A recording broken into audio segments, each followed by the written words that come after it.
tardes. Muchísimas gracias a todos por estar acá, por su precioso tiempo.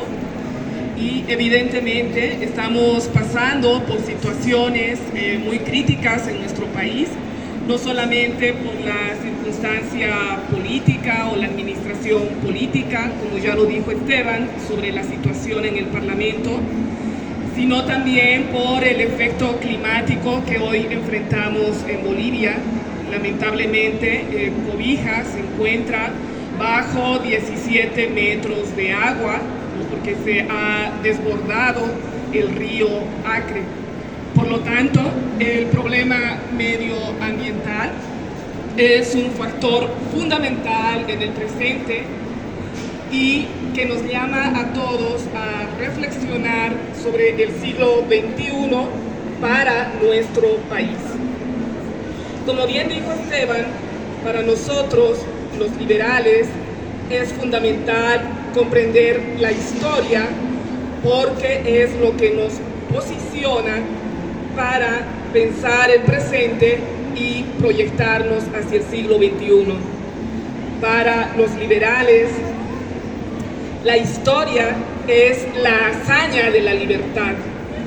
Por lo tanto, es una corriente filosófica, política, económica, podemos decir integral, porque se refiere a los diferentes aspectos de nuestra vida como individuos y por lo tanto, al hablar de liberalismo, no solamente nos quedemos con una idea homogénea, porque el mismo término es polisémico y además ha confluido en diversas conceptualizaciones a lo largo de la historia. Pero lo fundamental es rescatar que esta corriente filosófica proviene de varios procesos históricos que no voy a ahondar en cada uno de ellos, simplemente me voy a referir para que podamos realizar una hilación lógica, porque podríamos hablar desde los griegos, pero yo voy a arribar que para hablar de liberalismo en Bolivia es fundamental tomar en cuenta la Escuela de Salamanca. La Escuela de Salamanca es importante porque ha generado una nueva concepción, no solamente económica, sino también humanista.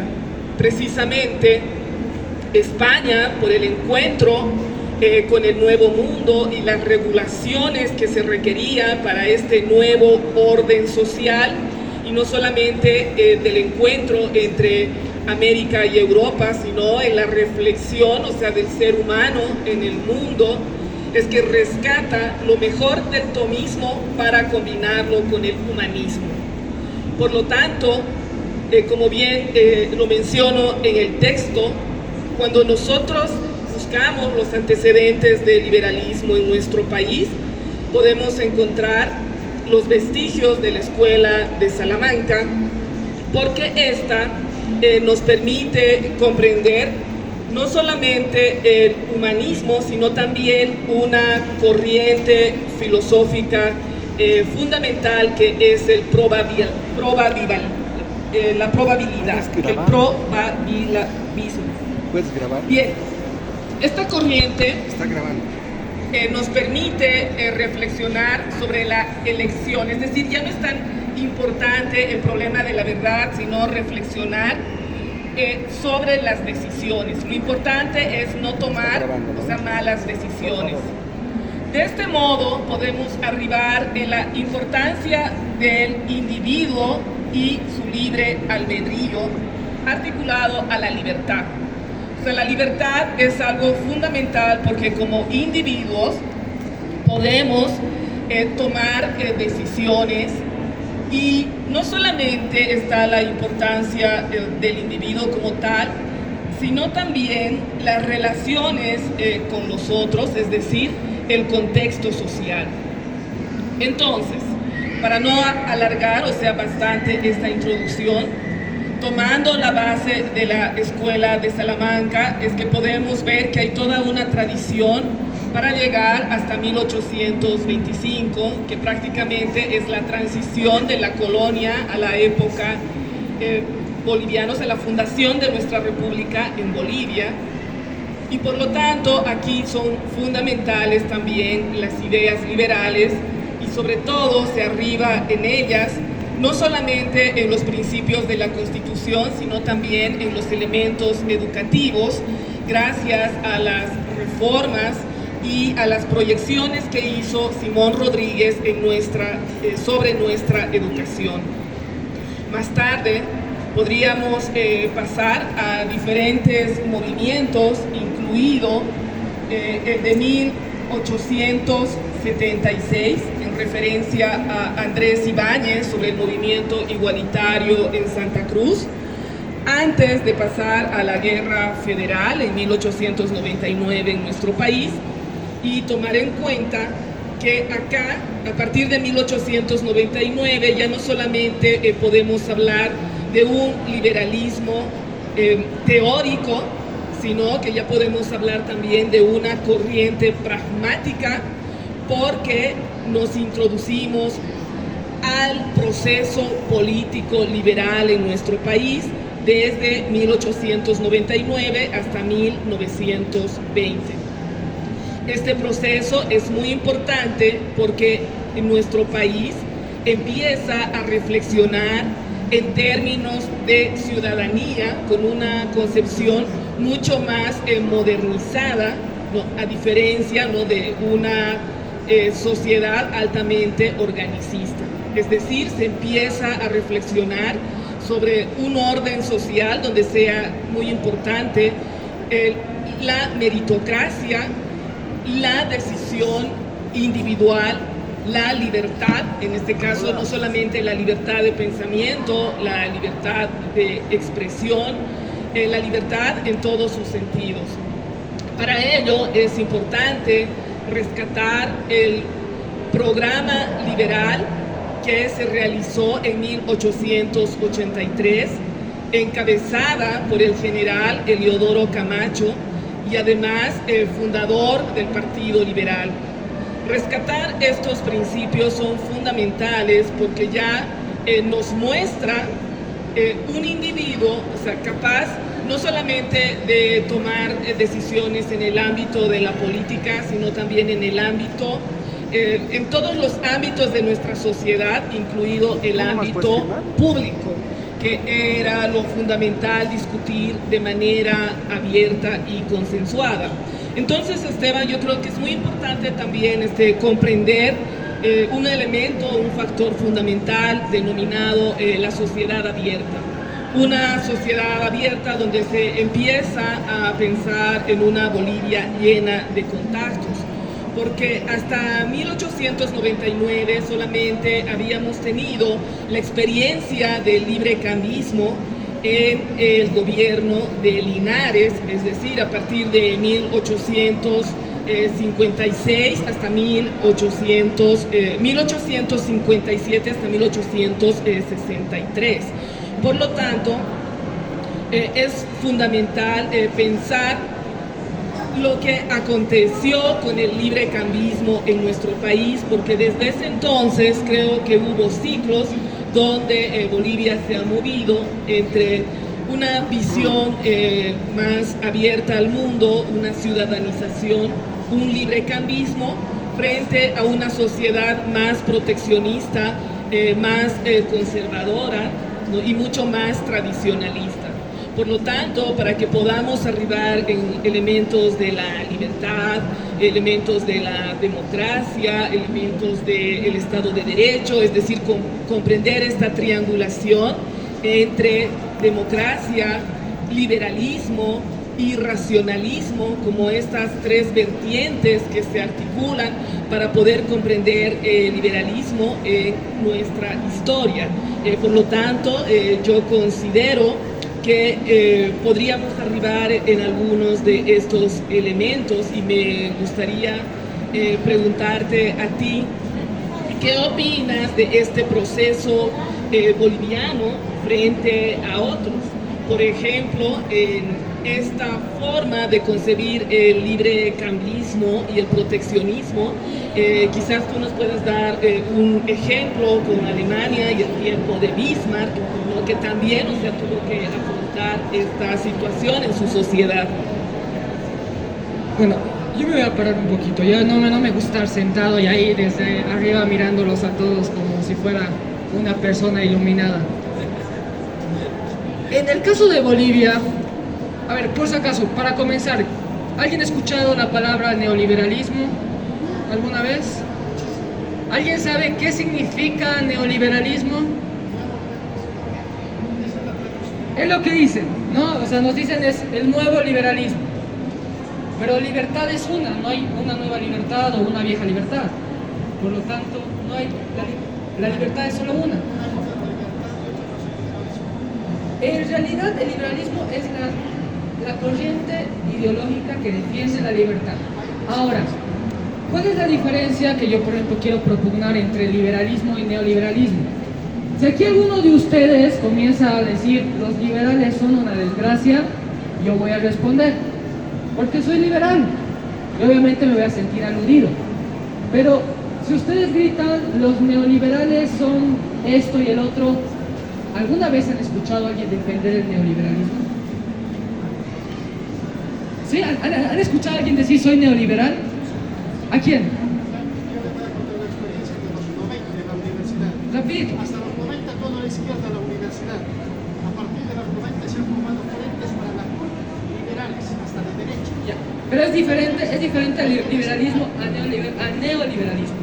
Por ejemplo, en el neoliberalismo nos dicen de que es una apertura al mercado basada en el FMI, en el Banco Mundial y este tipo de cuestiones. El FMI y el Banco Mundial han sido instituciones generadas desde el pensamiento keynesiano. Fueron propugnadas por Keynes, que es el keynesianismo es una escuela económica que propugnaba una intervención del Estado. Ahí también es importante diferenciar. Intervencionismo no es socialismo y socialismo no es comunismo, no es lo mismo. Hay mucha gente que cae en esta cuestión, ¿no? De que piensa de que unas cuantas regulaciones nos lleva a un país socialista y esto no es verdad. O sea, hay que tener claras las cuestiones. Ahora, si el FMI y el Banco Mundial, que son supuestamente las fuentes del neoliberalismo, las que propugnan estos ideales, al haber venido de una escuela intervencionista antiliberal, ¿no hay una contradicción? El neoliberalismo se ha vuelto el chivo expiatorio perfecto para echarle la culpa de todo. Porque vos tienes un problema con algo y dices es culpa de los neoliberales. Pero como no hay neoliberales que se defiendan, nadie dice no, o defienden la posición. Como les digo, si a mí me atacan y me dicen ustedes los liberales, los libertarios y las X escuelas liberales, anarcocapitalistas, agoristas, X y demás, hay gente que va a defender esta posición. Yo jamás he leído un libro que diga los principios del neoliberalismo son estos, políticamente son estos, económicamente son estos. Los únicos libros que hacen referencia al neoliberalismo son sus detractores, de la gente que lo ataca, porque no hay defensores. Los liberales no reconocemos el neoliberalismo.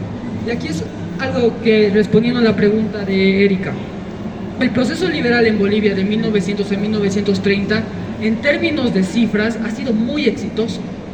Ha sido muy exitoso. Obviamente, no comparado a naciones como las europeas o demás que han logrado ciertos grados de riqueza importantes, que espero que algún día Bolivia las pueda lograr. No importa quién, no importa en qué parte de Bolivia esté, yo quiero ver a mi nación fuerte, yo quiero ver a mi nación con bienestar, yo quiero ver a mi nación grande. En esa época se logró crecer como no se había logrado crecer, como nunca antes se lo había hecho, y sin necesidad de recursos naturales, que es el gran mal de los bolivianos, ¿no? Hasta ahora la madre tierra, hasta ahora la Pachamama nos sigue salvando el pellejo época tras época.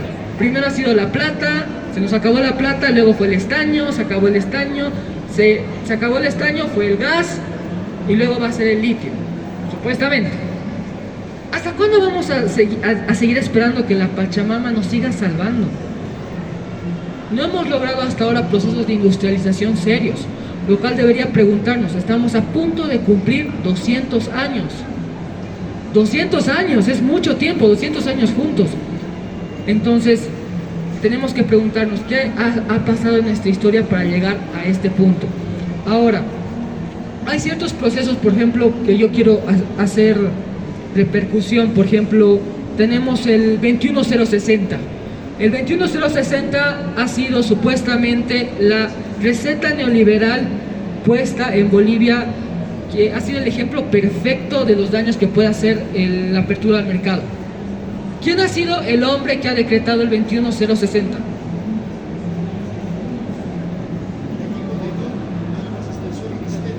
Extensoro fue el que decretó. Ahora, ¿quién hizo la revolución del 52? Y verdad, ¿pero por qué? Porque Extensoro comprendió que lo que hizo en el 52 fue una tontería. Y con su propia mano o con su codo tuvo que borrar en 1982 lo que había causado en 1952. Y hasta ahora seguimos sufriendo las consecuencias, al menos en el lado de Occidente, de que no somos capaces de industrializar nuestras tierras porque estamos condenados a un microfundio. La gente no es totalmente propietaria de su tierra, porque la gente que ahora tiene su tierra en el altiplano no puede vender. No sé si podemos considerar propiedad algo que tú no puedes vender. Se les devolvió las tierras, es verdad, pero no son dueños totales, lo cual ha causado de que mucha gente ni siquiera produzca, porque la tierra es demasiado pequeña para que tú te compres un tractor que valga la pena para una pequeña parcela. Ese tipo de inversiones requieren grandes cantidades de capital y para eso la retribución tiene que estar a ese nivel, ¿no? Entonces, hay ciertas cuestiones dentro de la historia política que se ha tergiversado. No son necesariamente liberales, no son neoliberales, porque repito, el neoliberalismo como corriente política no existe. No existe. Aquí yo ahorita le doy 1000 bolivianos al que me traiga un libro que diga Historia del pensamiento neoliberal o Principios y fundamentos del pensamiento neoliberal. Lo he buscado, no hay. Exactamente, pero no hay alguien que lo defienda, que diga, estos son, porque yo estoy de acuerdo y pienso eso. Todo lo que sabemos del neoliberalismo es de sus enemigos. Pero el liberalismo, en cambio, tiene una tradición larga, de muchos años, que incluso se va hasta la antigua Sumeria. Yo les comento, yo tengo un tatuaje en mi espalda, que es un símbolo que se le tatuaba a los hombres libres, cuando en Sumeria se les daba la libertad a los esclavos. Este símbolo significaba retorno a la madre, y es la primera forma escrita de libertad que conoce el hombre. Así de antigua es la tradición de la libertad, que no es lo mismo que el neoliberalismo. Aquí me gustaría pedirle a Erika que nos dé unos matices más de cuáles fueron la influencia política y hasta ahora cómo podemos ver la influencia del liberalismo, especialmente del siglo XX, en nuestra sociedad política. Y esto es importante entenderlo. No se los comento para que ustedes se convenzan del liberalismo. No lo hago para que ustedes se vuelvan liberales, sino porque aunque fueran oponentes del liberalismo o parte de otras ideologías, no podemos criticar si no conocemos. No podemos hablar, no podemos debatir si no conocemos a nuestro contrincante, que es el gran problema que el boliviano sufre. Porque si los bolivianos estuviéramos basados en ideas, nuestros diputados no se estarían peleando a golpes en nuestra Cámara Legislativa. Eso, señores, es vergonzoso para cualquier persona.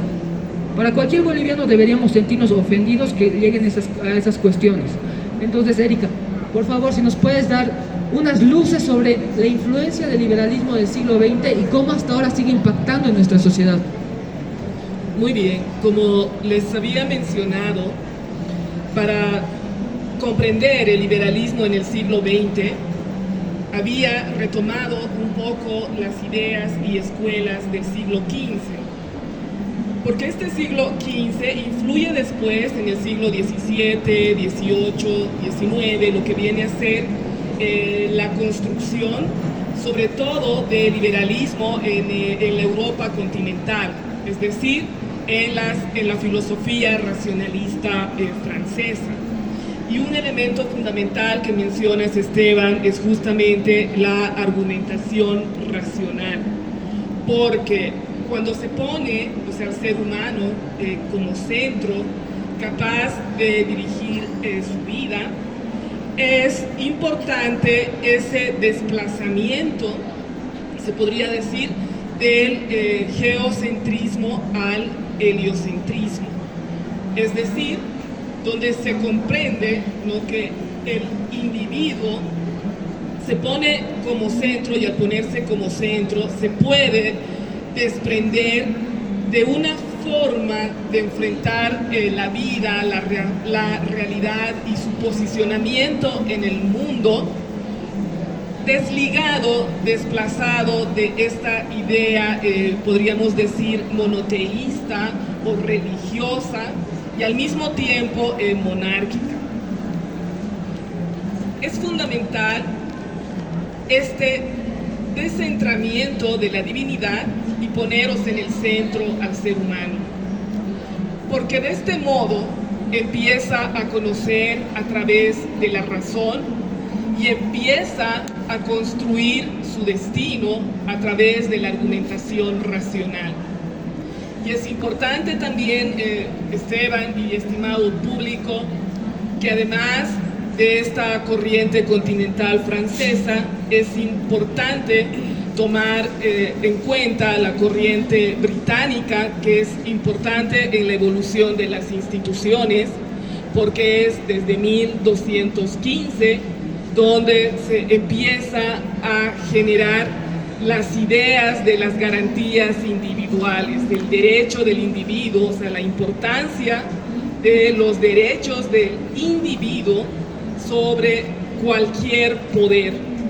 Estamos viendo que hay una evolución del liberalismo al crear instituciones para poner límites al poder.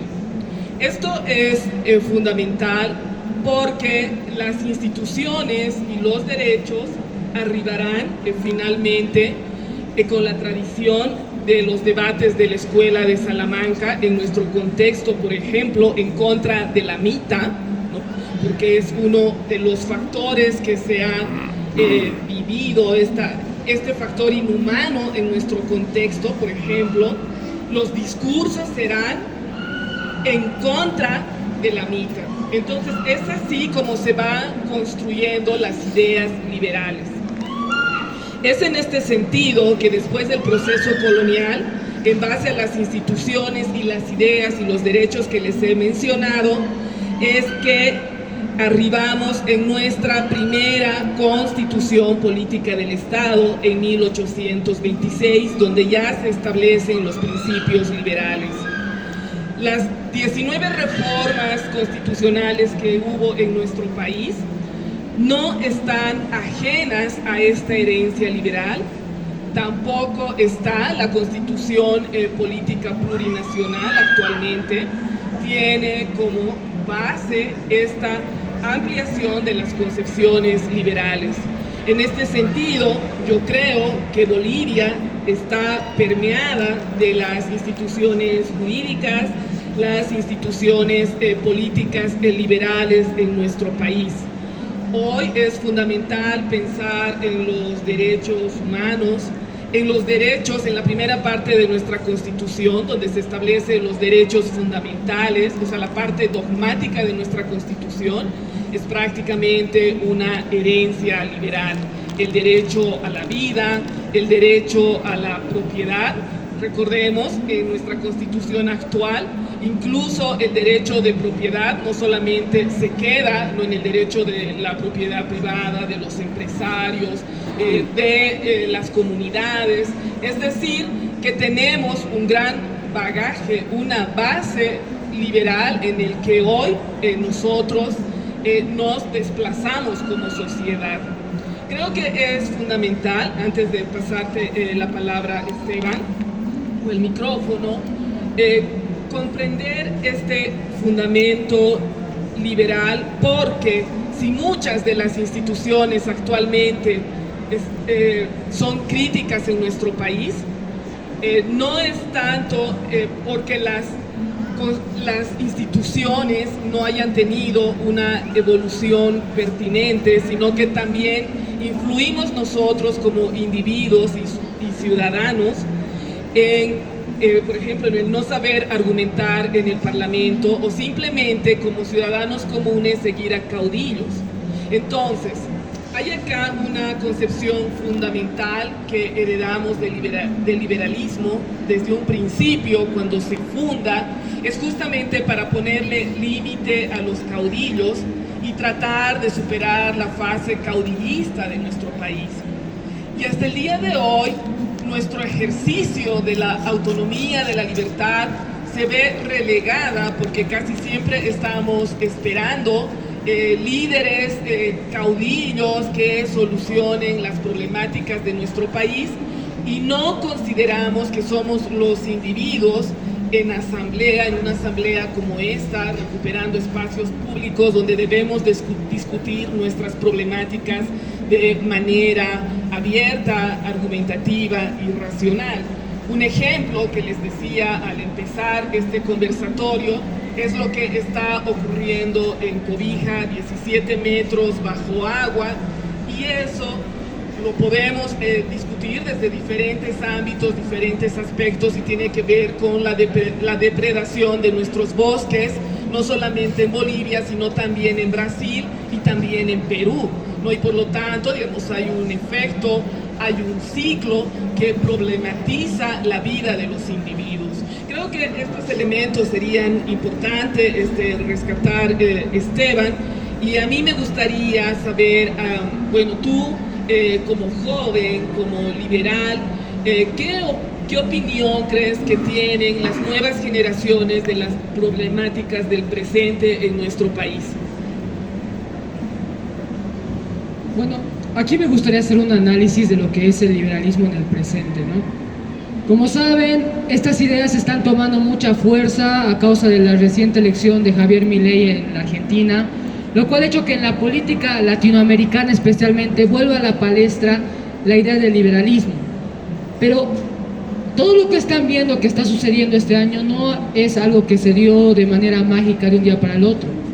El liberalismo está pasando por un resurgimiento de sus ideas, no desde ahora, sino desde hace por lo menos 10, 15 años. Yo ahorita tengo 28, pero comencé a militar en el liberalismo cuando tenía 20, así que me puedo dar el lujo de decir que durante estos 8 años vi cómo esto fue creciendo, cómo esto fue tomando fuerza. Hasta tuve no sé si decir el lujo, tal vez el placer de conocer a Milei cuando todavía no era nadie, cuando recién algunos pocos nos conocíamos en la región. Y en ese sentido se tiene que tener claro que el liberalismo va a comenzar a jugar un rol en la política latinoamericana. Ya sea que estemos a favor, ya sea que estemos en contra, este es un hecho. Y en Bolivia también está habiendo un resurgimiento de este tipo de ideas. Yo creo que es importante a cualquiera que tenga interés en estudiar lo que es la política en general, como ciencia, más allá como ideólogo, más allá como fan de alguna ideología, es tenerlo presente, tener presente este tipo de cuestiones y no dejarse llevar fácilmente por este tipo de divulgadores que en muchos casos, y no solamente lo digo en el caso del contraliberalismo, sino también lo hablo contra otras ideologías.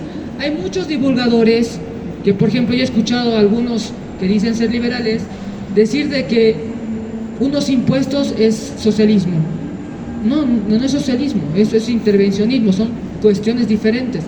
Y es importante que como ciudadanos nos tomemos el tiempo de pensar, de leer, de reflexionar sobre aquellas ideas que ahora están en la palestra, como lo que es el liberalismo, ¿no? Yo creo que muy pronto y en los siguientes años el liberalismo va a comenzar a jugar un rol dentro de la política boliviana. No sé si decirle si un rol preponderante, no sé decirle si es un rol de oposición, porque bueno, como decía nuestro estimado maestro el doctor Mancilla, no tengo una bola mágica para ver el futuro, así que me puedo equivocar, pero que estamos presentes.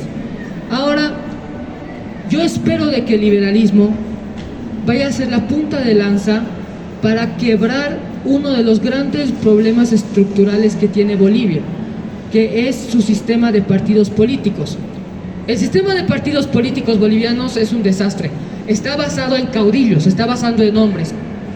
Aquí seguramente muchos ya han visto cómo funcionan los partidos políticos bolivianos. Primero nace o aparece un mesías, un elegido, un hombre que va a arreglar todos nuestros problemas, el que va a tomar la responsabilidad que nosotros estamos eludiendo. Este hombre, XZY, después vamos a poner unos cuantos ejemplos, crea su partido político, un partido político que le sirve, para llegar al poder. Una vez este hombre llega al poder o juega en el juego del poder, a medida que pierde apoyos, a medida que o se enferma o se muere, pase lo que le pase, una vez este hombre cae, el partido muere. ¿Cuántos ejemplos tenemos así?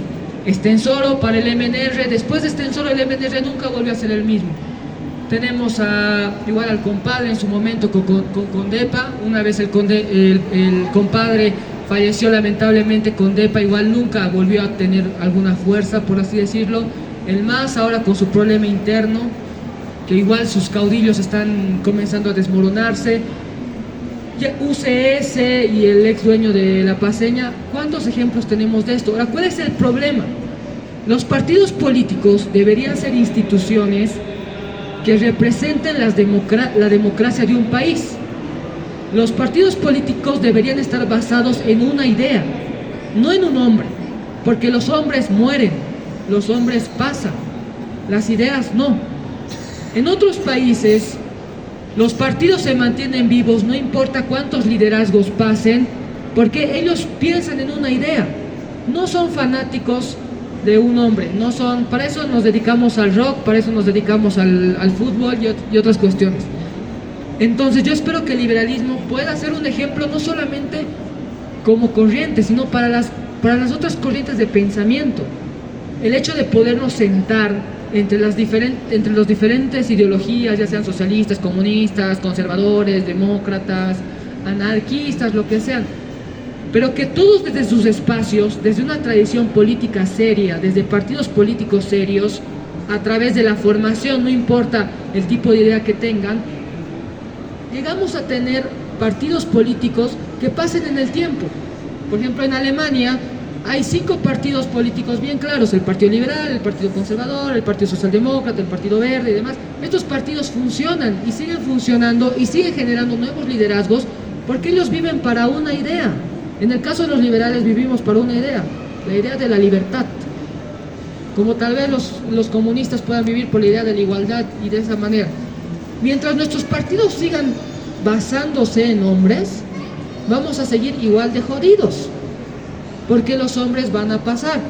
Y les voy a contar un secreto: nadie es Jesús para arreglarnos nuestras vidas, señores. Si seguimos esperando de que un Mesías tome el poder de nuestra nación para arreglar nuestros problemas, pues vamos a seguir jodidos, nos vamos a seguir desencantando, porque los hombres son falibles, los hombres no son perfectos. Ahora yo espero, el liberalismo ahorita está en un debate interno que está buscando eso, romper con ese esquema de decir, este es nuestro partido, esta es nuestra opinión, pero no tenemos caudillo, no somos fan de X persona, no somos fan de tal personita, somos fan de la libertad. Nosotros vamos a pasar y ustedes también van a pasar. Como les decía, esta ponencia no solamente propugna ser un espacio para invitar a la gente a sumarse al liberalismo, sino para hacer una crítica de lo que el liberalismo le ha brindado a la nación, de lo que ha hecho por ella y de lo que puede hacer, pero también invitando y retando a sus detractores y a sus oponentes a que nos tomemos las cosas de una manera seria. Bolivia se lo merece. Bolivia no puede seguir viviendo en el chiste en el que está viviendo. No sé ustedes, pero de verdad voy a repetir porque ya le he vuelto a decir. Cuando veo el circo, o sea, que se ha vuelto nuestra Cámara de Diputados y la cantidad de payasos que hay en ellos, me da vergüenza.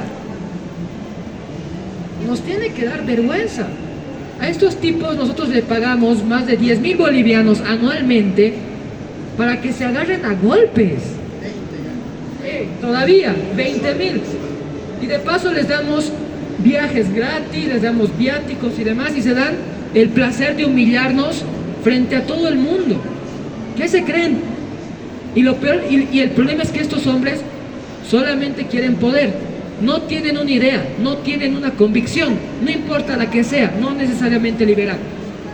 Y es lo que mencionaba Erika, ¿no? El liberalismo ha propugnado desde siempre el debate racional, porque no debería ser razón suficiente para querernos matar el hecho de pensar diferente. No debería serlo. No debería volver a pasar un 2019. Porque el 2019 nos hemos peleado entre bolivianos por un par de idiotas. Un par de idiotas que ahorita están haciendo a su cuesta y ancha lo que se les da la gana en sus diferentes feudos. Y nosotros hemos sido utilizados en ese sentido, ¿sí? En el 2019, desde mi punto de vista, se ha querido quebrantar el orden constitucional de Bolivia, porque, señores, hay que cambiar de políticos por la misma razón por la que se le cambia los pañales a los niños, porque la terminan cagando después de un tiempo y hay que limpiarlo. Cualquier hombre, el poder corrompe, y el poder absoluto corrompe absolutamente. Es necesario que cambiemos. No importa cuán buenas intenciones uno tenga, se puede terminar corrompiendo.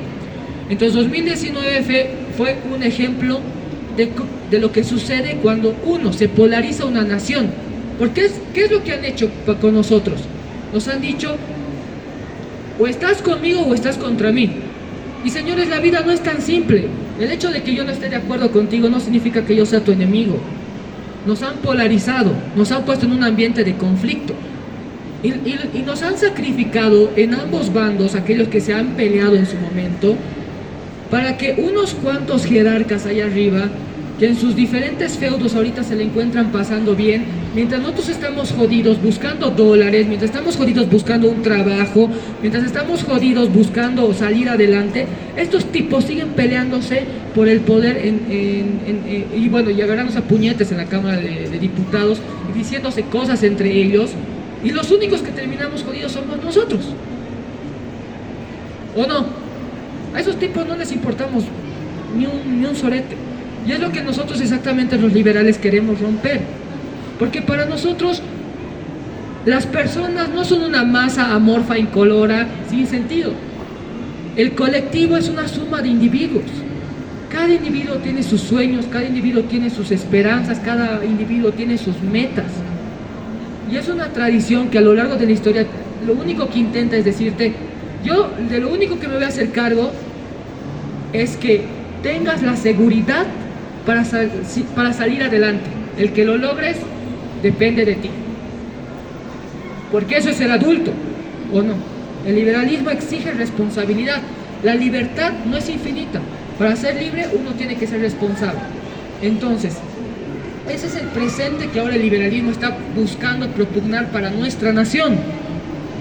El agarrar y decirles, uno, a estos caudillos, a estos jerarcas, no los necesitamos. Nos valemos por nosotros mismos. Solo queremos justicia, una justicia clara, una justicia que funcione. Queremos instituciones fuertes, pero instituciones que no nos perjudiquen. Porque hacer una empresa tarda 3-4 meses, aparte del costo alto que tenemos que lidiar, sin tomar en cuenta el dinero extra que tenemos que pasar por debajo para que nuestros trámites funcionen. O sea, de paso que ya pagamos este sistema burocrático, tenemos que pagarles a estos burócratas dinero extra para que hagan funcionar, cuando en realidad trabajan para nosotros. Entonces, eso es lo que busca el liberalismo, justicia para todos, igualdad ante la ley, es uno de los principios fundamentales del liberalismo. No importa tu raza, religión, posición social y demás cuestiones.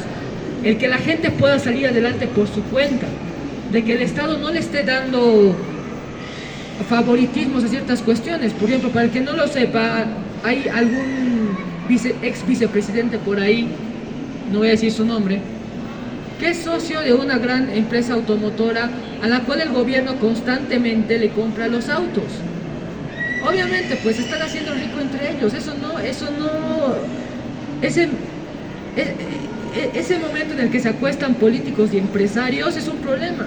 Ahora, muchos dicen de que el liberalismo es una ideología que quiere ayudar especialmente al gran empresario privado. ¡Mentira! El gran empresario privado ya tiene la plata para coimear a los funcionarios públicos. El funcionario privado tiene para darle a su hijo para que haga su empresa, para pagar los sueldos, para pagar los altos impuestos que nos pone el gobierno. El gran empresario no necesita esas cuestiones. Nosotros nos enfocamos en la persona que viene de abajo y que quiere luchar por sus sueños, porque esa persona no tiene para coimear, esa persona no tiene para hacer una gran institución de un día para el otro. Entonces lo mejor que podemos hacer por esa persona es no perjudicarla. Y ese es el presente del liberalismo, lo que los liberales en general estamos propugnando. Y para nosotros es importante invitar a cualquier persona, aunque sea un detractor, aunque sea un rival, nos sentaremos, charlaremos, seremos adultos, hablaremos, no nos agarraremos a puñetes como los payasos del circo que es Plaza Murillo hoy en día. Entonces, ahora que ya estamos a punto de terminar, me gustaría pedirle a Erika, que es una gran intelectual, una gran liberal, que nos dé las conclusiones mirando hacia el pasado y mirando el presente sobre cuál es el futuro del liberalismo en nuestra nación. Muchas gracias, Esteban. Como muchos llegaron recientemente, voy a reiterar que acá está a la venta estos dos textos sobre filosofía política liberal y la historia crítica de Bolivia. Son dos libros que recopilan toda la tradición liberal en nuestro país, en Bolivia, porque no es algo nuevo. Como ya lo expresé, es importante tomar en cuenta la base de la Escuela de Salamanca, que es la base de la tradición continental en Francia y liberal, y también la base de la construcción, es una base insular en Gran Bretaña. Es decir, el liberalismo tiene como base a pensadores como Francisco de Vitoria, a Francisco Suárez, y mucho después aparecen pensadores racionalistas en Francia. Bien, lo que yo quiero rescatar, como me solicitaba Esteban, es dejar claro que existe una vertiente fundamental de pensadores liberales desde la colonia hasta el presente en nuestro país. Y existe un segundo grupo que pertenece al mundo pragmático del liberalismo, que son los políticos o quienes han hecho política, quienes han participado de las instituciones del Estado, quienes se han convertido en presidentes como José Manuel Pando en 1899, o como también participó Eliodoro Villazón, Ismael Montes, que fueron los propugnadores de las grandes reformas en nuestro país. Una de las principales, la reforma educativa liberal en 1909, del cual todos nosotros somos herederos de esa reforma. Esa idea de que todos los ciudadanos debemos tener el derecho a estudiar, a formarnos, a prepararnos, y si llegamos a las altas instancias de lo público, pues esta debe ser de manera meritocrática. Al día de hoy es muy compleja la institucionalidad, nuestros problemas, pero yo enfatizo lo que dijo Esteban, que justamente debemos rescatar los espacios abiertos para discutir lo público de manera argumentativa. Por lo tanto, con el liberalismo debemos rescatar lo que viene a ser el Estado de Derecho, el fortalecer las instituciones, y es fundamental que comprender que nosotros como individuos estamos por encima de todo proyecto colectivo, es decir, el individuo sobre el Estado. ¿Por qué? Porque no puede haber ninguna ideología, ¿no?, que nos limite nuestra libertad, que ponga en riesgo nuestra vida, que limite el derecho a nuestra propiedad privada, porque son fundamentales para que nosotros como ciudadanos en libertad podamos construir el bien común y mucho más. O sea, como bien lo dijo Esteban, debemos proyectarnos hacia el siglo XXI. A mí me gustaría saber si alguno de ustedes tiene preguntas, algo que no dejó claro, que no quedó claro para... Bueno, ahí disculpen, pero ahorita ya me dice la organización que ya no tenemos más tiempo. Si quieren, ahorita nosotros nos vamos allá y lo podemos discutir, pero por lo pronto ya tenemos que dejar la palestra porque no queremos perjudicar los siguientes eventos. En todo caso, muchas gracias por su participación, muchas gracias por venir, muchas gracias Erika por acompañarme en esta ponencia. Y bueno, si alguien se nos quiere acercar para preguntarnos algo, vamos a estar aquí un ratito parados. Es un gusto haber contado con ustedes y bueno, esperamos contar con ustedes en próximas ocasiones. Somos Generación Bicentenario, tenemos una gran cantidad de eventos a nivel La Paz. Búsquenos en Facebook y los estaremos ayudando y dándoles cualquier información que precisen. Muchas gracias y gracias a la Feria Internacional del Libro por este espacio. Que tengan excelente tarde.